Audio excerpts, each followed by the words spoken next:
Hello everyone, তোমরা সবাই কেমন আছো? আশা করি ভালোই আছো। তো আমরা আজকে যাব কোচবিহার। তো কোচবিহার দিয়ে যাব বাপের বাড়ি কালীগঞ্জ। তো এই যে তোমাদের দাদাভাই আমি তো চামটা মোড়ে দাঁড়িয়ে পান খাইলাম, তো তারপর যাচ্ছি।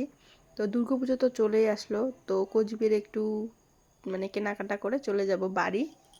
তো এখন তো বেশি একটা ভিডিও আপলোড দেওয়া হয় না পেজে, তো ভালো ভালো মুমেন্টগুলো ক্যামেরা বন্দি করে রাখার জন্য ভিডিও করা। তো এই যে তোমাদের দাদাভাই আমি যাচ্ছি, আর প্রচুর রৌদ্রু। তো তারপর কোচবিহারে এই যে শাড়ি দেখতেছিলাম, শাড়ি নেওয়া কমপ্লিট। তো আমার লজ্জা লাগে, শুধু একটুখানি ক্লিপ নিলাম তোমাদেরকে দেখানোর জন্য। তারপর আমরা চলে যাব বাড়ি। তো তোষা নদীর পাড়ে এখন আমরা ঘাট পার হব। তো তোষা নদীর ঘাটটা পার হলে কিন্তু আমাদের বাড়ি বেশি দূর না, 10-15 মিনিটের রাস্তা। তো পার হওয়া শেষ, আমরা এখন চলে যাচ্ছি বাড়ি।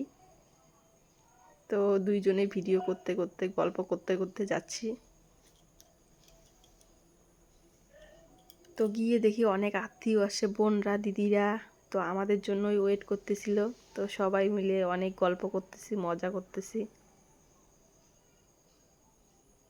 তো ওইদিকে হচ্ছে আমার দিদা শুয়ে আছে, আমার ঠাম্মা বসে আছে। তো ঠাম্মার ঘরে সবাই এনজয় করতেছি। মোবাইল খাবে। শুনতে পাইলে মাম্মাম ফার্স্ট সেদিনকে টাটা বলল। তো মাম্মাম টাটা বলা শিখে গেছে। তারপর আমরাও চলে যাচ্ছি বাড়িতে। আজকের মতো টাটা।